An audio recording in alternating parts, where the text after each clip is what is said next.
నేను చెప్పేది దాదాపుగా చరిత్ర. సో, చరిత్ర మనం తెలుసుకోవడం చాలా చాలా ముఖ్యం.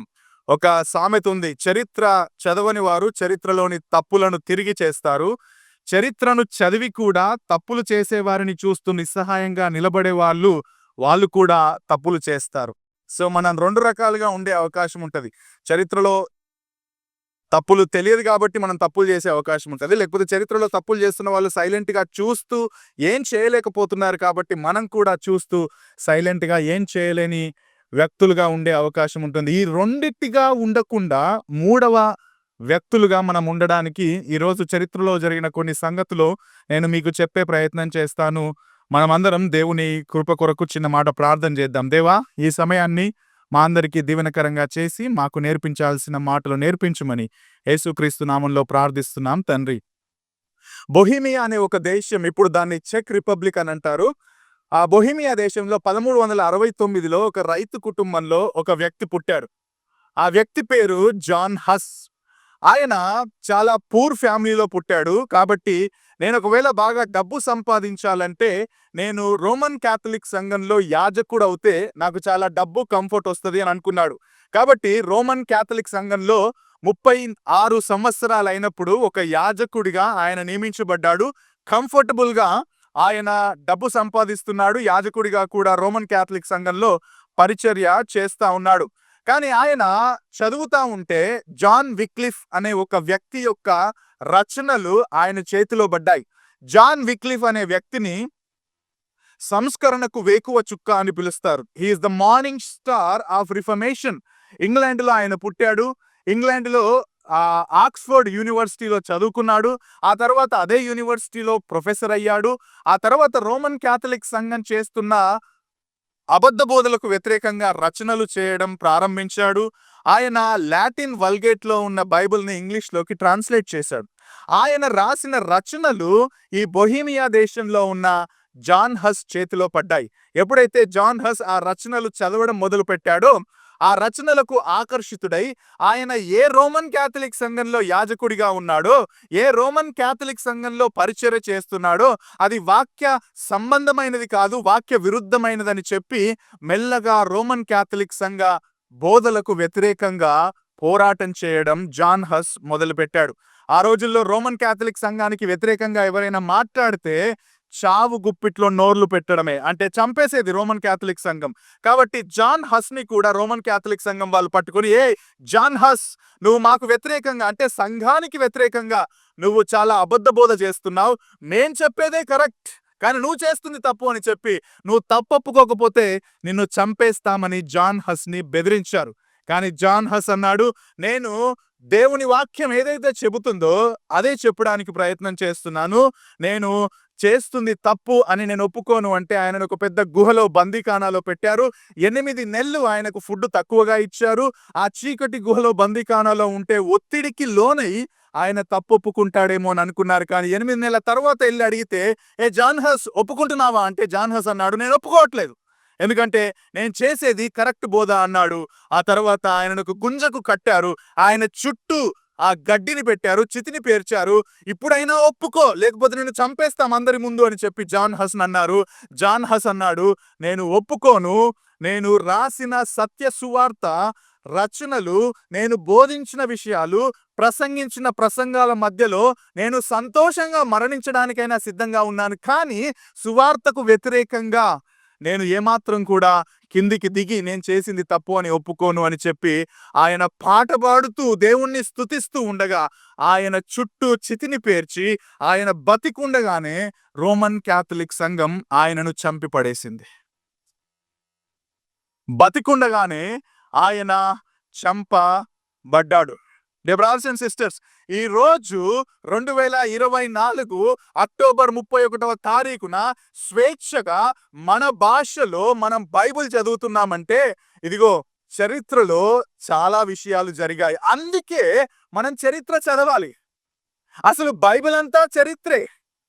ఆదికాండం నుంచి ప్రకటన వరకు జరిగిందంతా చరిత్ర, సత్యము చరిత్రలో ఏదైతే జరిగిందో అదే మన చేతిలో ఉంది. కాబట్టి చరిత్రలో ఏం జరిగిందో మనం తెలుసుకోకపోతే చరిత్రలో జరిగిన తప్పులన్నా చేస్తాం.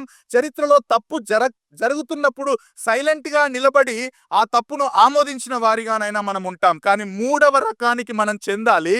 ఆ తప్పును తప్పుగా చెప్పి సత్య సువార్త కోసం నిలబడ్డ చరిత్రకారులను మనం అనుకరించాల్సిన అవసరం ఉంది. అసలెందుకు ఈరోజు ప్రొటెస్టెంట్ సంఘ సంస్కరణ దినోత్సవం అని అంటున్నామంటే, ఇంతకుముందు బ్రదర్ కరుణ్ కూడా చెప్పారు. 1517వ సంవత్సరంలో అక్టోబర్ 31వ తారీఖున జర్మనీ అనే దేశంలో విటెన్బర్గ్ అనే పట్టణంలో రోమన్ క్యాథలిక్ చర్చ్ యొక్క మెయిన్ బిల్డింగ్ డోర్‌కి ఒక వ్యక్తి వచ్చి తాను రాసిన 95 మత సూత్రాలను మేకులతో ఆ యొక్క డోర్ బిల్డింగ్‌కి కొట్టి సంస్కరణకు పునాది వేశాడు. ఆయన పేరే మార్టిన్ లూథర్. ఎందుకు 95 మత సూత్రాలు రాశాడంటే 15వ శతాబ్దంలో కరుణ్ కూడా చెప్పాడు. 15వ శతాబ్దానికి వచ్చేసరికి సంఘం అంధకారమయంలో ఉంది, చీకటిలో ఉంది. అంటే దేవుని వాక్యం ఏదైతే చెబుతుందో అది చెప్పకుండా రోమన్ క్యాథలిక్ సంఘం వాళ్ళ గుప్పిట్లోకి సంఘం తీసుకొని సంఘాన్నంతా చీకటిమయం చేసింది. ఎప్పుడైతే మార్టిన్ లూథర్ రోమీలకు రాసిన పత్రిక 1వ అధ్యాయం 17వ వచనం చదివాడో, ఎప్పుడైతే నీతిమంతులు విశ్వాసం మూలమున జీవిస్తారు అని చెప్పి ఆయన చదివాడో, మొట్టమొదటిసారిగా ఆయన రక్షించబడిన అనుభవంలోకి వచ్చాడని చాలా మంది నమ్ముతారు. ఆ అనుభవం ముందే మొదలయ్యిందేమో. ఆయన 95 మత సూత్రాలను ఇదిగో రోమన్ క్యాథలిక్ సంఘానికి వ్యతిరేకంగా కొట్టి, ఇదిగో మీకు వ్యతిరేకంగా, మీ బోధకు వ్యతిరేకంగా వాక్యానుసారంగా 95 సిద్ధాంతాలను మీ ముందు పెడుతున్నాను. మీలో ఎవరైనా నాతో డిబేట్ చేయాలనుకుంటే రండి, మనం కూర్చొని చర్చిద్దాం. మీ రోమన్ క్యాథలిక్ సంఘం బోధిస్తుంది కరెక్టా, ఇదిగో సత్య సువార్త అయిన బైబిల్ బోధిస్తుంది కరెక్టా, మనం మాట్లాడదామని చర్చించడానికి 95 మత సూత్రాలను ఆ రోజు 1517 అక్టోబర్ 31వ తారీఖున ఆయన పెట్టాడు. కానీ అదే టైంలో దాదాపు దేవుడు తన సార్వభౌమాధికారంలో గుటెన్బర్గ్ అనే వ్యక్తి ద్వారా ప్రింటింగ్ ప్రెస్ మొదలు పెట్టాడు. ఆ ప్రింటింగ్ ప్రెస్ ఎప్పుడైతే మొదలైందో, ఇది ఆ రోమన్ క్యాథలిక్ వాళ్ళ చేతుల్లో పడలేదు, కానీ అది ఒక సామాన్య మనిషి చేతిలో పడింది. అది తీసుకెళ్లి ఆ సామాన్య మనిషి ప్రింటింగ్ ప్రెస్ లో ప్రింట్ చేసి జర్మనీలో చాలా ప్రదేశాలకు ఆ మత సూత్రాలను పంపించేశాడు. అప్పుడు మొట్టమొదటిసారి సంస్కరణ దేవుడు ఈ వ్యక్తి రచనల ద్వారా చేయడం ప్రారంభించాడు. ఎందుకు ప్రొటెస్టెంట్ సంస్కరణ అని అంటున్నామంటే, వీళ్ళు ప్రొటెస్ట్ చేశారు. రోమన్ క్యాథలిక్ సంఘం బోధిస్తున్న బోధ అబద్ధ బోధ అని ప్రొటెస్ట్ చేశారు. కాబట్టి వీళ్ళను ప్రొటెస్టెంట్ మూవ్మెంట్ లేకపోతే ప్రొటెస్టెంట్ సంఘ సంస్కరణ కర్తలు అని అన్నారు. కానీ మాట వినండి, ఇక్కడ మెయిన్ గా సంస్కరణ చేసింది మార్టిన్ లూథర్ కాదు. మార్టిన్ లూథర్ కంటే ముందే 1517కు ముందే చాలా మంది వాళ్ళ తరాల్లో సంఘాన్ని సంస్కరించడానికి ప్రయత్నం చేశారు.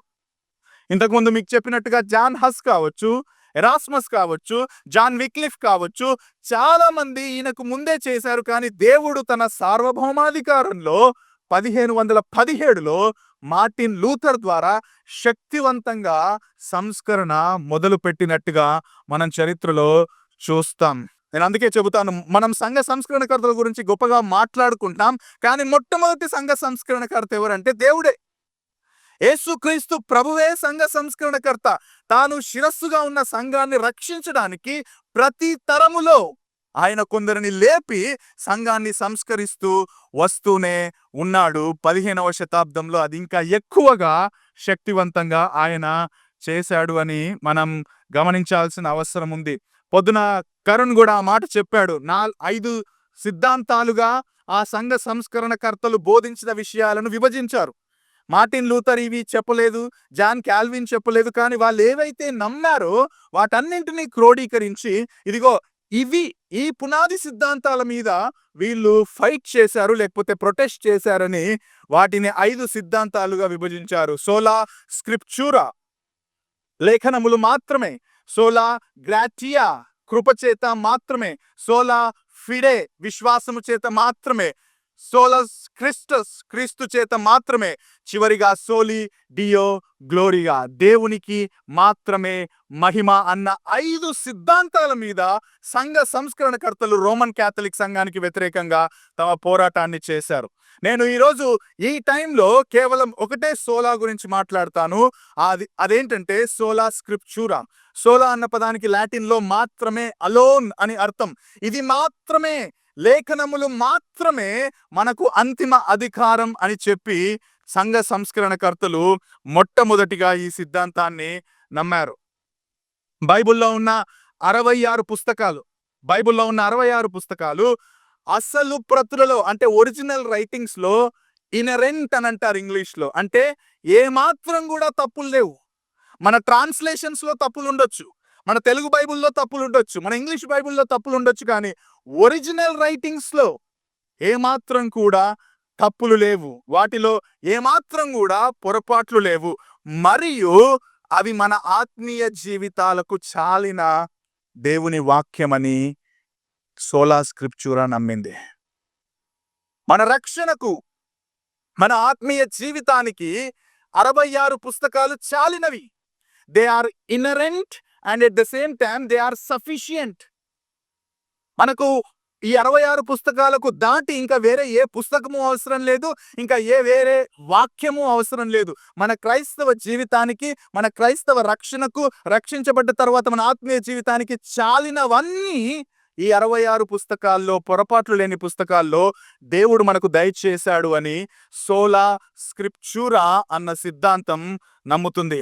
ఏ విధంగా చెప్పొచ్చు పాస్టర్ గారు, ఎలా చెప్తున్నారంటే, ఇదిగో 2 తిమోతి 3:16-17 వచనాల్లో అపోస్తలుడైన పౌలు తిమోతికి రాస్తూ sufficiency of the scripture, authority of the scripture ని ఎస్టాబ్లిష్ చేస్తాడు. ఎక్కడుంది? 2 తిమోతి 3:16-17. దైవజనుడు సన్నద్ధుడై ప్రతి సత్కార్యమునకు పూర్ణముగా సిద్ధపడి ఉండునట్లు దైవావేశము వలన కలిగిన ప్రతిలేఖనం. ఆ మాట విన్నారా? దైవావేశము వలన కలిగిన ప్రతిలేఖనం. Inspired by the Holi Spirit. Inspired by the Holi Spirit. దేనికి? ప్రతిలేఖనము. ఇక్కడ ప్రతిలేఖనం అంటే ఇంగ్లీష్ లో యాక్చువల్లీ గ్రీక్ లో వాడిన పదం గ్రాఫే. ఓకే, సో గ్రాఫే అంటే నువ్వు జెనసిస్ నుంచి రెవల్యూషన్ వరకు తీసుకున్న ప్రతిలేఖన భాగం అని అర్థం. అందుకే మీరు ఒకవేళ ఎంఐ మార్గంలో యేసుక్రీస్తు శిష్యులతో మాట్లాడిన మాట మీరు ఒకసారి చూస్తే 24వ అధ్యాయం 45వ వచనంలో ఆయన ఏమంటాడంటే, అప్పుడు వారు లేఖనములు గ్రహించినట్లుగా వారి మనస్సును తెరిచాడు. అక్కడ లేఖనాలు అన్న వాడిన గ్రాఫే పదాన్నే ఇక్కడ లూకాలో కూడా గ్రాఫే అన్న పదాన్ని వాడారు. అంటే ఏంటి అక్కడ లేఖనాలంటే? యేసుక్రీస్తు ప్రభు లేఖనాలంటే ఏం మాట్లాడుతున్నాడంటే, దాని పైన వచనం చూస్తే మీకు తెలుస్తుంది. మోషే ధర్మశాస్త్రములో, ప్రవక్తల గ్రంథములో, కీర్తనలో నన్ను గూర్చి రాయబడినవన్నీయు అని యేసు చెప్పి వాటిని గ్రాఫే అని అంటాడు యేసుక్రీస్తు ప్రభు. అంటే ఆ ఓల్డ్ టెస్టిమెంట్ లో జెనసిస్ నుంచి న్యూ టెస్టిమెంట్ లో రెవల్యూషన్ వరకు దేవుని గురించి, క్రీస్తుని గురించి చెప్పబడినవన్నీ కూడా దే కమ్ అండర్ గ్రాఫే, అంటే లేఖనాలు. ఈ లేఖనాలు ఎక్కడి నుంచి వచ్చాయంటే 2 తిమోతి 3:16 ప్రకారం inspired by the Holi spirit. ఆ ఇన్స్పైర్డ్ అన్న పదానికి గ్రీక్ లో వాడిన పదం థియోనిస్టోస్, అంటే దేవుని ఊపిరిలోంచి వచ్చిన మాటలు అని అర్థం. అంటే దేవుడే పలికిన మాటలు. ప్రతి లేఖనం అంటే దేవుడిచ్చిన ప్రతి మాట అని మనం అర్థం చేసుకోవాల్సిన అవసరం ఉంది. అంటే మీ చేతుల్లో, మన చేతుల్లో ఉన్న బైబిల్ ఏంటంటే దేవుడు స్వయాన మాట్లాడిన మాటలు. దేవుడు స్వయాన మాట్లాడిన మాటలు దేవుడిచ్చాడు. కాబట్టి మన జీవితాల మీద ఖండించడానికి, తప్పుదిద్దడానికి, సరిదిద్దడానికి అన్నింటికి దేనికి అధికారం ఉందంటే దేవుని వాక్యానికి అధికారం ఉంది. అవి దేవుడిచ్చాడు. ఎందుకు ఇచ్చాడంటే తిమోతికి రాసిన పత్రికలని పౌలు అంటున్నాడు, వాటిని ఖండించడానికి ఇచ్చాడు, ఉపదేశించడానికి ఇచ్చాడు, తప్పుదిద్దడానికి ఇచ్చాడు, నీతి యందు శిక్ష చేయడానికి ప్రయోజనకరంగా ఇచ్చాడంటే the word of God has ultimate authority over Christian lifes. క్రైస్తవ జీవితంలో అంతిమ అధికారం 66 పుస్తకాల్లో దేవుడు లేఖనాలుగా ఇచ్చిన ప్రతి వాక్యం మీద ఉంది అని మనం ఈ వచనాన్ని బట్టి అర్థం చేసుకోవచ్చు. అందుకే మీరు చూస్తే 2 పేతురు 1:21 ఈ 2 వచనాలు సఫిషియన్సీని లేకపోతే అథారిటీని బాగా ఎక్స్‌ప్లెయిన్ చేసే వచనాలు. పేతురు అంటాడు, ప్రవచనం ఎప్పుడు మనుషుని ఇచ్చను బట్టని కలగలేదు గాని మనుషులు పరిశుద్ధాత్మ వలన ప్రేరేపించబడిన వారై దేవుని మూలంగా పలికారు. రాసింది మనుషులే. వివిధ ప్రదేశాల్లో ఉన్న ప్రజలే రాశారు. కానీ రాయించిన దేవుడు పరిశుద్ధాత్మ దేవుడు. ఆయన మాటలు మన చేతుల్లో అక్షరాలుగా వచ్చాయి. వాటికి అంతిమ అధికారం ఉంది. అవి మన జీవితాలకు చాలినవి అని సోలా స్క్రిప్చురా నమ్ముతుంది. కానీ కానీ రోమన్ క్యాథలిక్ సంఘం ఏం నమ్మింది? మనం ఎందుకు మాట్లాడుతున్నాం సోలా స్క్రిప్చురా అంటే, సోలా స్క్రిప్చురాను 15వ శతాబ్దంలో దానికి ముందున్న రోమన్ క్యాథలిక్ సంఘం నమ్మలేదు. వాళ్ళు ఏమన్నారంటే రోమన్ క్యాథలిక్ సంఘం వాళ్ళు, కాదు కాదు కాదు కాదు సంఘానికి అల్టిమేట్ అధికారం లేఖనాలకు లేదు. క్రైస్తవ జీవితం మీద అల్టిమేట్ అధికారం లేఖనాలకు లేదు. కానీ ఎవరికి ఉందంటే అల్టిమేట్ అధికారం ఇదిగో పోపుకుంది అని అన్నారు. వాళ్ళు ఎందుకు పోపుకు ఆ అధికారం ఇచ్చారంటే, మత్తయి సువార్తలో యేసుక్రీస్తు ప్రభు అన్నాడు కదా, నువ్వు పేతురువు, నీ బండ మీద ఈ బండ మీద నా సంఘాన్ని కట్టుదును అన్నాడు. ఓకే, సో సంఘం మీద మొట్టమొదటి అధికారిగా ఫాదర్గా, పోప్ అంటే ఇంగ్లీష్లో ఫాదర్ అని అర్థం. యాక్చువల్లీ లాటిన్లో పోప్ అంటే పాప అంటే ఫాదర్. సో సంఘముకు మొదటి ఫాదర్గా యేసుక్రీస్తు ప్రభువే పేతురును నియమించాడు కాబట్టి ఆ పేతురు మొదటి పోపు. ఆ తర్వాత ఇదిగో మేము పోపులం, మాకు అధికారం దేవుడిచ్చాడు అని చెప్పి ఎవరు నమ్మారంటే రోమన్ క్యాథలిక్ సంఘం వాళ్ళు నమ్మారు. సో లేఖనాలను పక్కన పెట్టారు. ఎవరు అధికారం ఉన్నారంటే ఇప్పుడు పోప్ హ్యాస్ అల్టిమేట్ అథారిటీ. వాళ్ళు రాసుకున్న ఒక లా, కెనాన్ లా, కోడ్ నంబర్ 331. నేను మీకు ఎవిడెన్సెస్ తో చెప్తున్నాను. కెనాన్ చట్టం కోడ్ 331. వాళ్ళు పోపు యొక్క అధికారాన్ని ఈ విధంగా నిర్వచించారు. ఫస్ట్ది, పోపు యొక్క అధికారం సర్వోన్నతమైన అధికారం. అంటే ఏంటి? పోప్ తీర్పుకు ఎదురులేదు. He has ultimate authority. రెండవది, పోప్ యొక్క అధికారం సంపూర్ణమైనది. అంటే పోపు తన అధికారాన్ని స్వేచ్ఛగా సాధకం చేస్తాడు, దాంట్లో తిరిగేలేదు, స్వేచ్ఛ ఉంది ఆయనకు. మూడవది, ఇమ్మీడియట్ గా అంటే తక్షణం పోప్ తన అధికారాన్ని ఎప్పుడైనా చేయగలడు. ఏ స్థాయిలోనైనా సరే పోప్ చర్చ్ లో ఇన్వాల్వ్ అవుతాడు. ఆయనకు ఎదురు చెప్పాల్సిన అవసరం లేదు, ఇమ్మీడియట్ గా ఆయన ఇన్వాల్వ్ అవ్వచ్చు. ఫోర్త్ది, సార్వత్రికం. అంటే క్రీస్తు సంఘం ప్రపంచవ్యాప్తంగా ఎక్కడున్నా అన్నింటి మీద అధికారం పోపుకుంది. ఈ విధంగా వాళ్ళు పేపల్ అధికారాన్ని, పేపల్ అథారిటీని డిఫైన్ చేసుకున్నారు. అది మొట్టమొదటిది. ఇక్కడేమో సోలా స్క్రిప్చురాలో మనం విన్నాం అల్టిమేట్ అధికారం లేఖనాలకు ఉంది అంటే, కాదు అధికారం లేఖనాలకు కాదు, పోప్ అనే వ్యక్తికి ఉంది అని రోమన్ క్యాథలిక్ సంఘం నమ్మింది. So the first thing attack ఎక్కడొచ్చిందంటే రోమన్ క్యాథలిక్ సంఘం సోలా స్క్రిప్చురా మీద, అథారిటీ మీద వచ్చింది. అథారిటీ మీద. అండ్ రెండవది ఏమొచ్చిందంటే, లేదు రోమన్ క్యాథలిక్ సంఘం వాళ్ళు ఏమన్నారంటే, ఓకే లేఖనాలు మంచిదే కానీ లేఖనాలు ప్లస్ ట్రెడిషన్స్ అన్నారు. లేఖనాలు మాత్రమే కాదు, లేఖనాలతో పాటు సాంప్రదాయాలు కూడా సమానంగా మనం గౌరవించాలి. వాటికి మాత్రమే అధికారం కాదు, ఇవి కూడా చాలా ఇంపార్టెంట్ అని అన్నారు. ఏంటా సాంప్రదాయాలు? కరుణ్ బ్రదర్ పొద్దున చెప్పాడు, మత కర్మలు, sacraments in the Roman Catholicism. Baptism, నువ్వు బ్యాప్టిజం తీసుకుంటేనే నీకు గ్రేస్ ఇవ్వబడుతుంది. రోజరీ, జపమాల, మీరు చూస్తూ ఉంటారు, జపమాల చేస్తూ ఉంటారు. లేకపోతే పిలిగ్రిమేజెస్, ఊరికి వెళ్ళడాలు, అక్కడికి ఇక్కడికి ఇజ్రాయెల్ యాత్రకు వాడికి వెళ్ళి ఏం చేయాలి? అక్కడ వాళ్ళ గోళ్ళు, పొద్దున తమ్ముడు చెప్పాడు, కరుణ్ చెప్పాడు, వాళ్ళ గోళ్ళు లేకపోతే వాళ్ళ పండ్లు. గోవాలో కూడా ఒక ఆయన పెద్ద ఆయన ఎవరిదో శవం ఉంటుంది, ఆయన దగ్గరికి వెళ్ళి ఆయనను పూజించడం. సో ఈ పిలిగ్రిమేజెస్ ఇవన్నీ మత కర్మలు.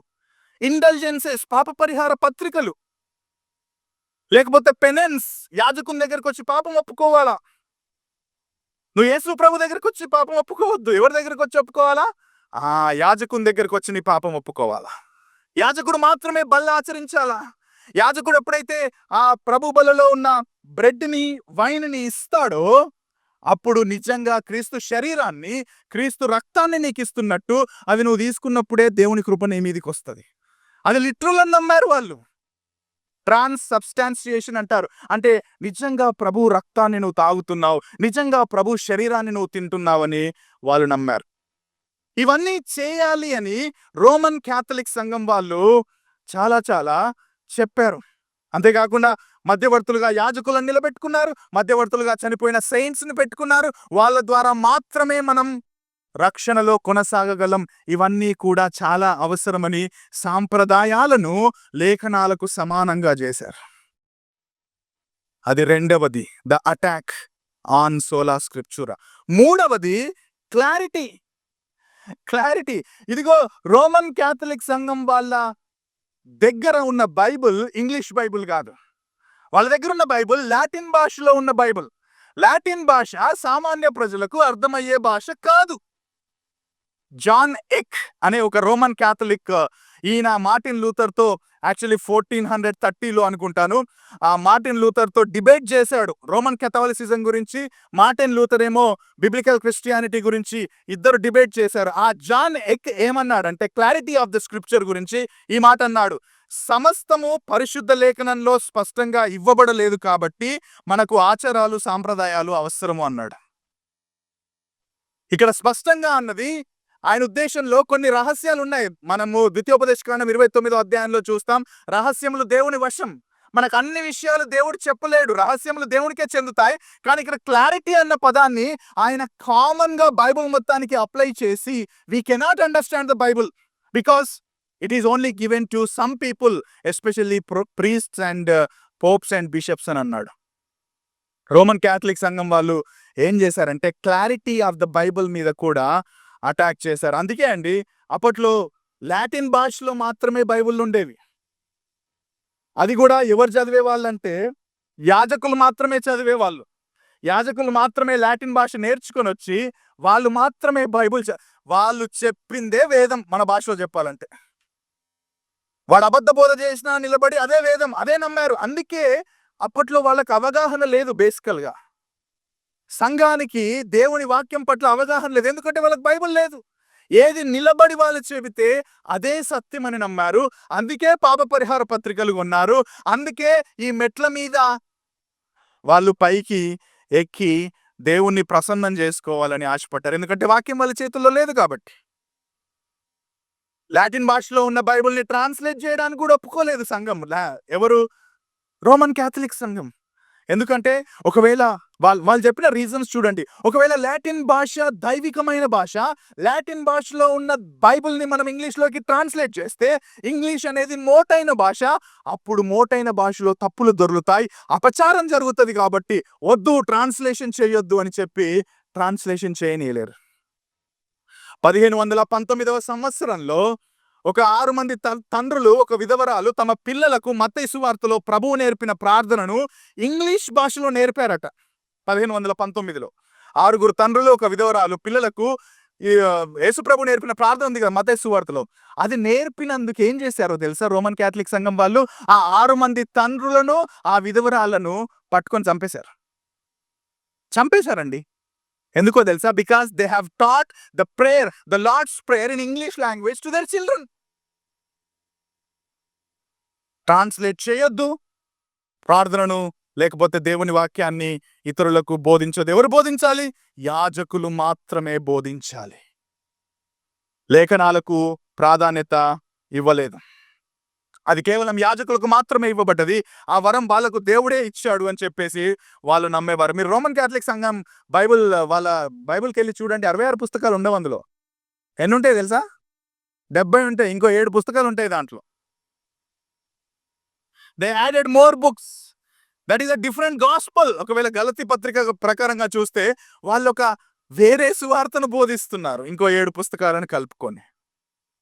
లేఖనాలకు వాళ్ళు అధికారం కానీ క్లారిటీ కానీ అదేమి ఇవ్వలేదు. కానీ ప్రొటెస్టెంట్ సంఘ సంస్కరణకర్తలు ఏమన్నారు చూడండి. ఇప్పుడు ఇది రోమన్ క్యాథలిక్ సంఘం వాళ్ళు నమ్మారు, కానీ ప్రొటెస్టెంట్ సంఘ సంస్కరణకర్తలు మార్టిన్ లూథర్ కావచ్చు, జాన్ కాల్విన్ కావచ్చు, వీళ్ళందరూ ఏమన్నారంటే కాదు, మీరు చెప్పేదంతా అబద్ధ బోధ. లేఖనాలకు మాత్రమే అధికారం ఉంది. లేఖనాలకు మాత్రమే క్రైస్తవ జీవితం మీద, సంఘం మీద అధికారం ఉంది. పోప్కి లేదు.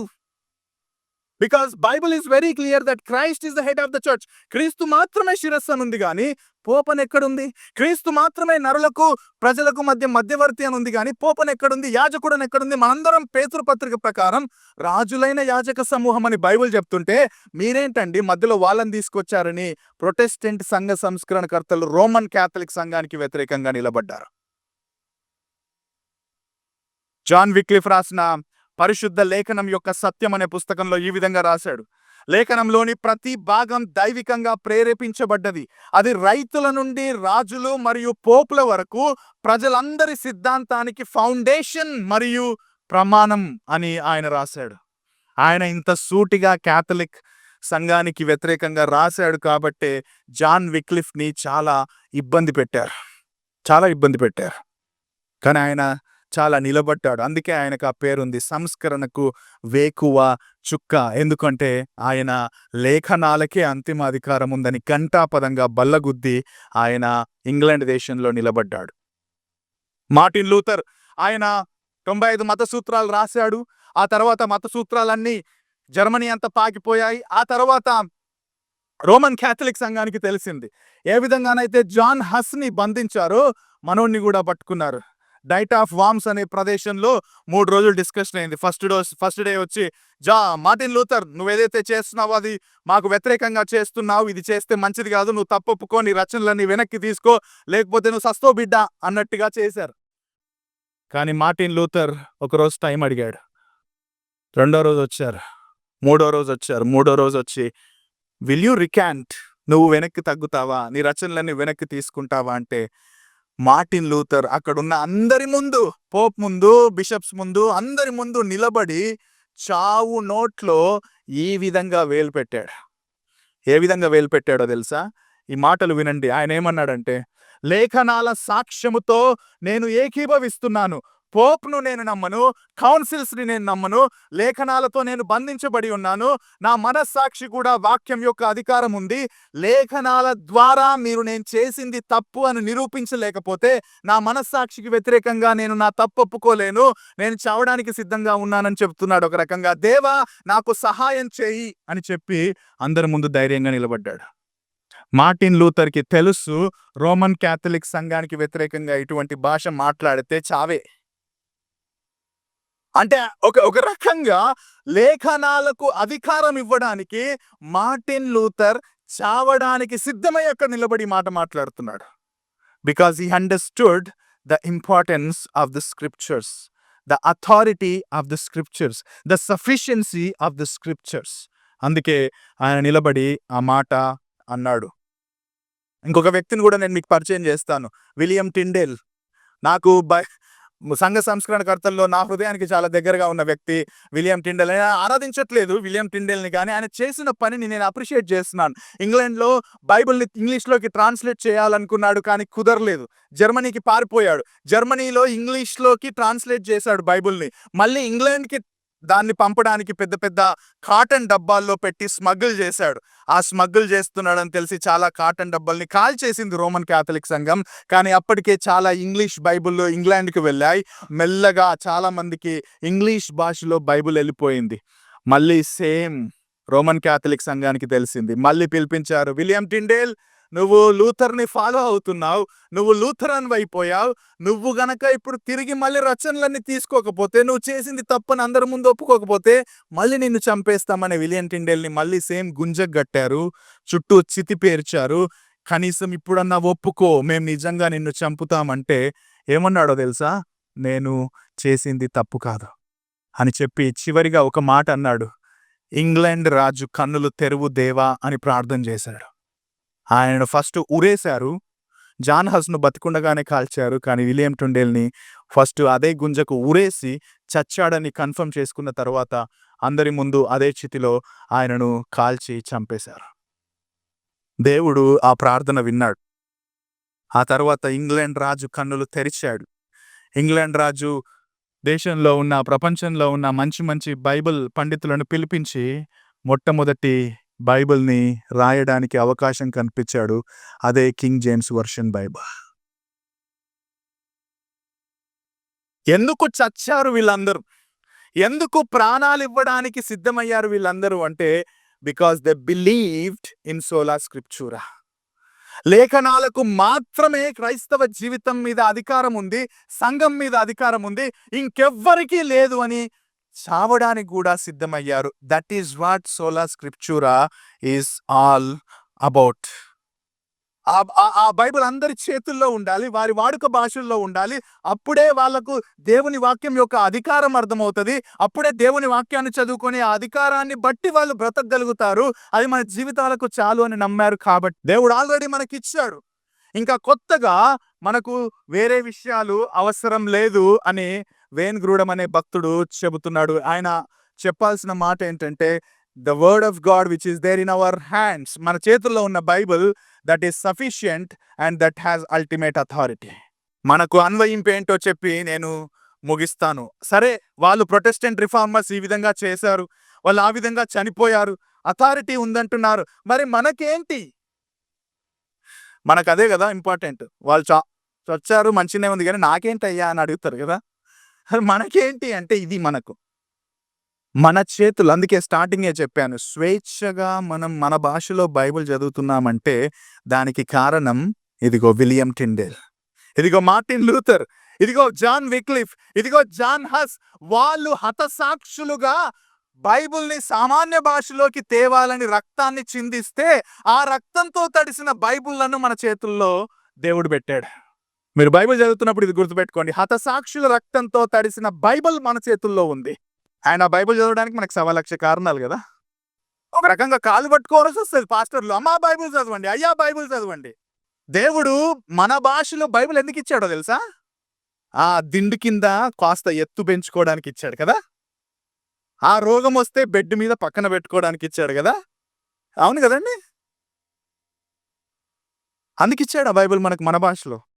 విలియం కేరీ ఈ దేశానికి వచ్చాడు, ఎక్కడో ఇంగ్లాండ్లో ఉండేవాడు, బ్యాప్టిస్ట్ మిషనరీగా మన దేశానికి వచ్చి చెప్పులు కుట్టి సంవత్సరాల తరబడి పరిచర్య చేసి భారతదేశంలోని లాంగ్వేజెస్లోకి, హిందీ భాషలోకి బైబిల్ని, మిగతా రచనల్ని ట్రాన్స్లేట్ చేసి ఆ తర్వాత భారతదేశంలో మూల భాషల్లోకి బైబిల్ని ట్రాన్స్లేట్ చేయడానికి దేవుడు విలియం కేరీని వాడుకున్నాడు. ఎందుకు వచ్చారు, ఎందుకు కష్టపడ్డారంటే మన భాషలో మనం దేవుని వాక్యాన్ని చదవడానికి, దేవుని వాక్య అధికారానికి కింద మనం ఉండడానికి దేవుడు మనకు బైబిల్ చదివితే ఇప్పిస్తే బైబిల్ చదవడానికి మనకు చాలా చాలా ప్రాబ్లం.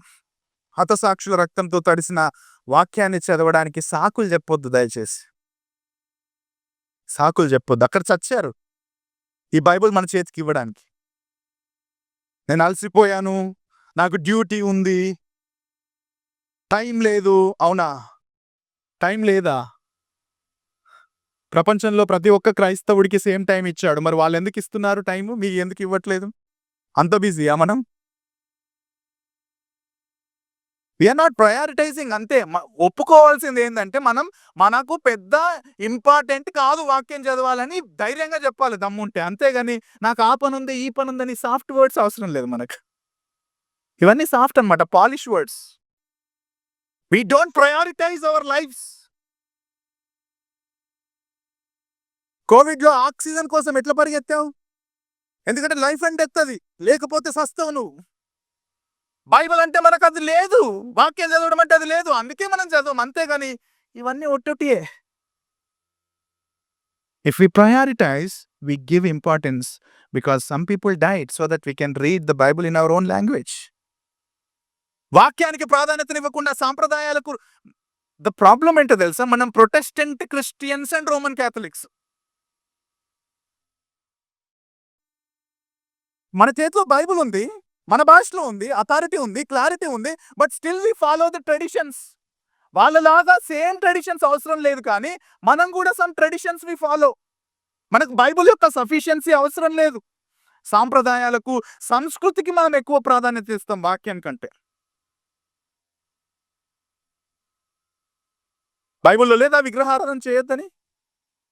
ప్రొటెస్టెంట్ క్రిస్టియన్స్ హౌస్లో విగ్రహాలు లేవా? ప్రొటెస్టెంట్ క్రిస్టియన్స్ హౌసెస్లో యేసుక్రీస్తు బొమ్మ లేదా? అప్పుడు ఏదో యేసుక్రీస్తు ప్రభు ఉన్నప్పుడు ఫోటోగ్రాఫర్ ఎవరో వచ్చి యేసు ప్రభుని తీసినట్టే ఉంటుంది ఫోటో. అది ఏడుంది? యేసు ప్రభు ఉన్నప్పుడు కెమెరా ఏడుంది? ఆయనకు గడ్డం పెట్టి ఓ పైన చేసి అదో ఆయన యేసు ప్రభులానే చూపిస్తారు. ఆ ఫోటోకు దండేయట్లే ప్రొటెస్టెంట్ క్రిస్టియన్స్. ఆరాధించట్లే. ఆచారాలకు సాంప్రదాయం. అసలు ఇది చెప్పండి. అంటే పెళ్లయితది గదా! పెళ్లయితది గదా! ఆడపిల్లొచ్చినప్పుడు అందరూ లేచి నిలబడాల. మగ పిల్లోడు ఏం పాపం జేసిండు? మేమేం పాపం జేశామండి? నా పెళ్లిలో గూడా అదే అయింది. ఆమొచ్చినప్పుడు అందరూ నిలబడ్డారు. నేనొచ్చినప్పుడు అందరూ కూర్చున్నారు. ఎక్కడికొచ్చి దానికి బిబ్లికల్ బేస్ ఏంటో చెప్పండి నాకు. ఇప్పుడు పాటిస్తున్నాము అంటే పాటించండి. నేను పాపం అంటలేదు. దట్ ఈస్ నాట్ సిన్ అండి. Okay. You do it. But అది చేయకపోతే తప్పని కొంతమంది పాస్టర్‌లు తిడతారు చూడండి. You are giving more importance to the tradition. ఇప్పుడది మారిస్తే మేమేం చేస్తున్నామంటే ఇద్దరొచ్చినప్పుడు లేవండి. ఇద్దరిని ఒకటేసారి రమ్మంటున్నాం. ఏ బాధ ఉండదుగా. The point is don't give importance to the traditions which are not clear in the Bible. నువ్వు ఎవిడెన్స్ ఇవ్వగలగాలి. లాజికల్‌గా మాట్లాడగలగాలి. ఎవరో నీ ముందున్న తాత ముత్తాత చేసిండు కాబట్టి నేను ఫార్మ్ చేస్తా అంటే you are giving importance to the traditions not to the word of God. బైబిల్‌లో గలతీ పత్రికలో ఏ భేదము లేదు. యూదుడని లేదు. గ్రీసు దేశస్థుడని లేదు. మగవాడని లేదు. పురుషుడని లేదు అని లేదా? మరి నీకు నీ చర్చ్‌లో కులం ఎందుకొచ్చింది మరి? Is it not following the tradition? Kamma కులపోనికి ఒక మర్యాద, రెడ్డి కులపోనికి ఒక మర్యాద, చౌదరి కులపోనికి ఒక మర్యాద, మాల కులపోనికి ఒక మర్యాద, మాదిగ కులపోనికి ఒక మర్యాద సంఘాల్లో లేదా? సిగ్గులేని క్రైస్తవ్యం కాదా? ఆచారాలకు, సాంప్రదాయాలకు ప్రాధాన్యతనివ్వడం కాదా? ప్రొటెస్టెంట్ క్రిస్టియన్స్‌గా మాట్లాడుతున్నా నేను. మాల సంఘాలు, మాదిగ సంఘాలు లేవా? ఆడ చచ్చారండి.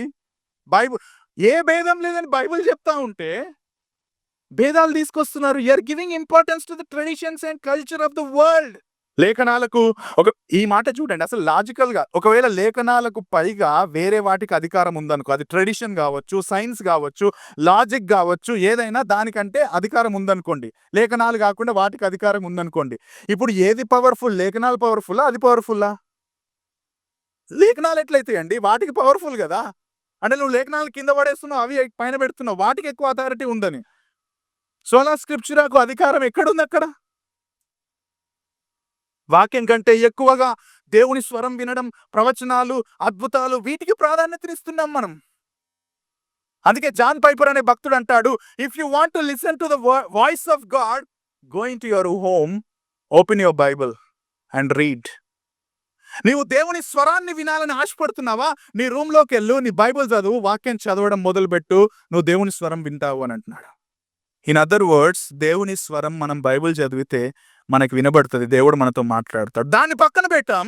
మనకు ఇప్పుడు దేవుని స్వరం డైరెక్ట్‌గా వినాలా? You are not giving importance to the word of God. You are giving importance to extra biblical sources. వ్యక్తిగత అనుభవాలను కొండెక్కిస్తున్నాం. వాక్యాన్ని పక్కన పెడుతున్నాం. వాక్యానికి తక్కువ ప్రాధాన్యతనిస్తున్నాం. సంగీతానికి ఎక్కువ ప్రాధాన్యతనిస్తున్నాం. కొన్ని షోలు ఉంటాయి ఇప్పుడు మీ విజయవాడలో, మీ ఆంధ్రప్రదేశ్‌లో ఎక్కువుంటాయి. మా తెలంగాణలో కొంచెం తక్కువ. మహాసభలు. గంట, 2 గంటల సేపంతా డాన్సులు, పాటలు, తర్వాత ఒక 15, 20 నిమిషాలు వాక్యం. లక్షల ఖర్చు. ఇప్పుడు స్మోక్ గూడా వస్తుంది ఇట్లా సైడ్‌కెళ్ళి.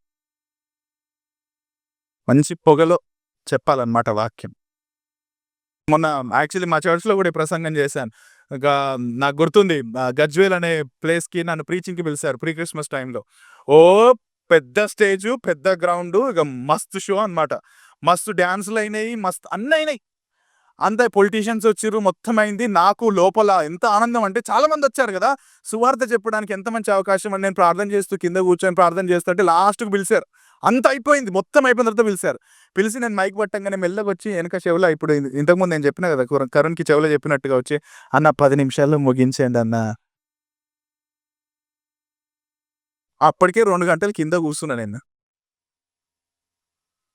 You don't give importance to the word of God.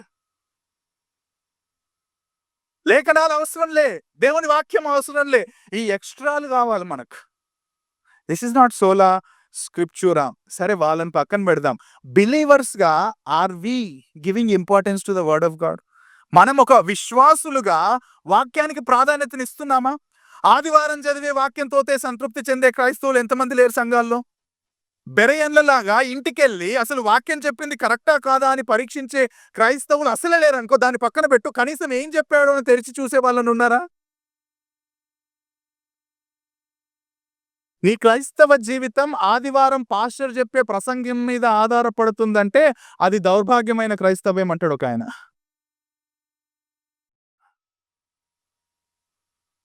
మంచిది. ఇప్పుడు నేనే చెప్పాలి గదా! నాకు నేనే కొట్టుకుంటున్నా ఇప్పుడు. నా ప్రసంగం వినొద్దు అని. కానీ నా ప్రసంగం మీదనే మీ క్రైస్తవ జీవితాలు ఆధారపడేలా మీరు చేసుకుంటున్నారనుకోండి.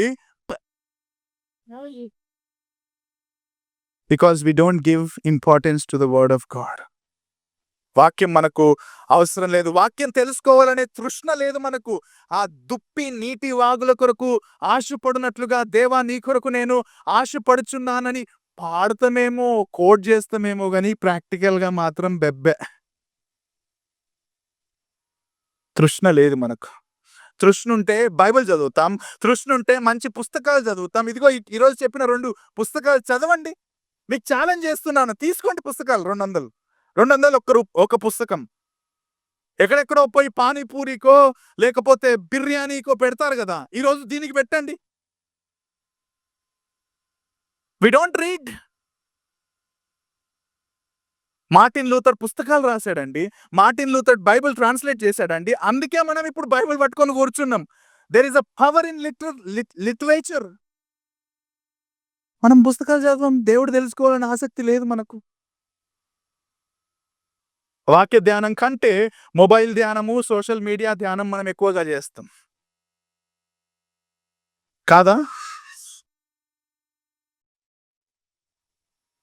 నాకు అప్పుడప్పుడు అనిపిస్తది. నేను గూడా అందులో బాధితుడినే. మీలాంటి బాధితుడినే. నేనేదో పర్ఫెక్ట్ అని మాట్లాడతలేదు. ఒక్కసారి అనిపిస్తది నాకు. ఒక్కసారి ప్రపంచమంతా ఇంటర్నెట్ షట్ డౌన్ అయితే ఎంత బాగుంటది అని అనిపిస్తది. మీకు తెలుసా? అప్పుడు తెలుస్తది ఎవరికి బైబిల్ మీద ఆశ ఉందో, అసలు ఎవరు బైబిల్‌కి మొబైల్ ఫోన్‌కి అడిక్ట్ అయ్యారనేది తెలుస్తది. ఇప్పుడు మనం నువ్వు మొబైల్ ఫోన్‌కి అడిక్షన్ ఉన్నావంటే మనం లేదు నేను 10 నిమిషాలే చూస్తా. ఫేస్‌బుక్ 20 మినిట్సే చూస్తా. ఇవన్నీ జస్టిఫై చేస్తాం. నువ్వు ఒక్కసారి మొత్తం షట్ డౌన్ చేసి చూడు. అప్పుడు తెలుస్తది ఎవడికి అడిక్షన్ ఉందో, ఎవడు నార్మల్ ఉన్నాడో. ఎంత సమయం గడుపుతున్నాం మనం వాక్య ధ్యానంకి? ఎంత సమయం సమయం ఇంపార్టెంట్ కాదు by the way. But are we giving importance? డెఫినిట్‌గా నీ యాక్షన్ స్పీక్స్ కదండీ. మన యాక్షన్ స్పీక్స్ ద ప్రయారిటీ. ప్రసంగికులు చెప్పింది మాత్రమే విని వ్యక్తిగతంగా వాక్యాన్ని చదవకపోవడం మన ప్రాబ్లమ్. వాక్యాన్ని వచనం వెంబడి వచనం, వాక్య భాగం నుండి వాక్య భాగం వివరణాత్మకం బోధించకపోవడం మా ప్రాబ్లమ్. అక్కడో కథ, ఇక్కడో కథ, అక్కడో వచనం, ఇక్కడో వచనం. మా పాస్టర్‌లు కూడా అట్లనే తయారయ్యిండ్రు. ఇక్కడ పాస్టర్‌లుంటే ఈ మాట వినండి.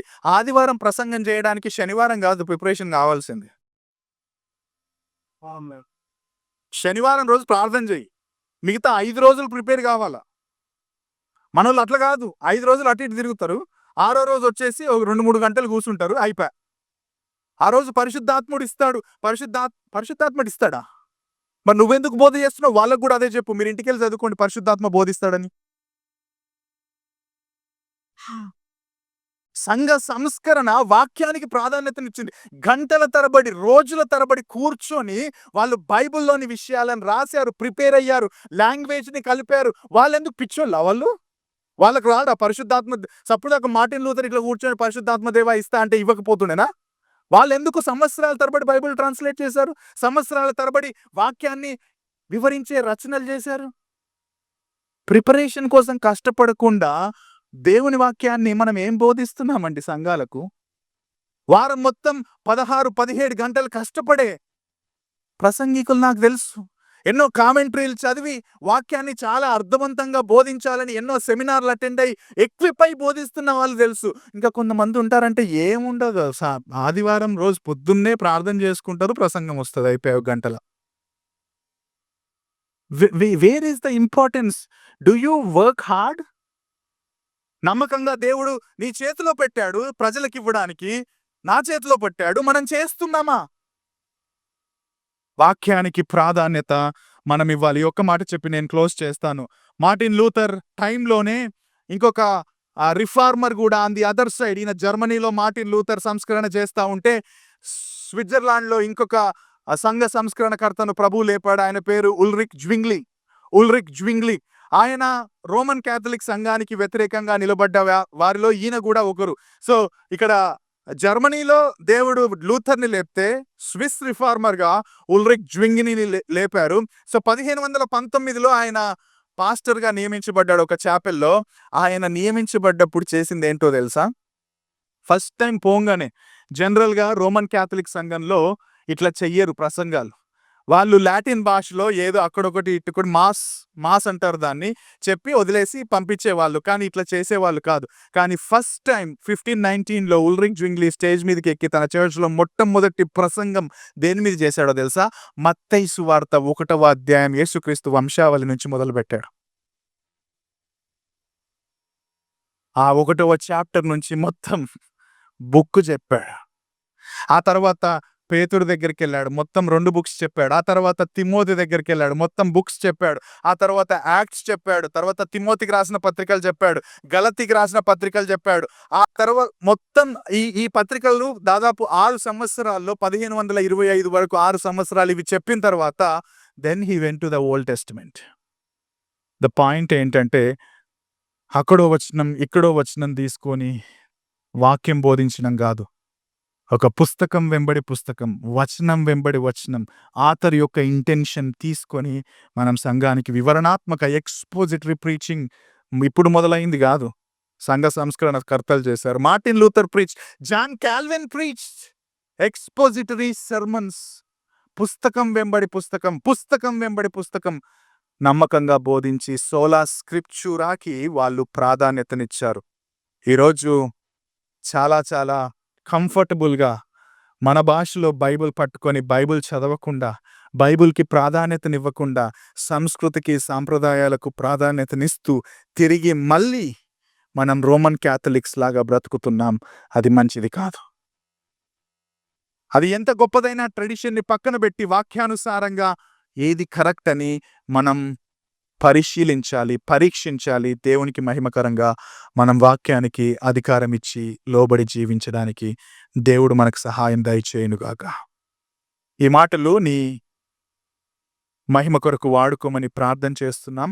దేవా, సమస్తము నీ మహిమకు ఆపాదిస్తున్నాం. మీరే మా అందరిని ప్రోత్సహించుమని, మీ లేఖనాలకు లోబడే జీవితాలు మాకు దయచేయమని వేడుకుంటూ నీ కుమారుడైన క్రీస్తు నామంలో ప్రార్థిస్తున్నాం తండ్రి. ఆమేన్. Thank you.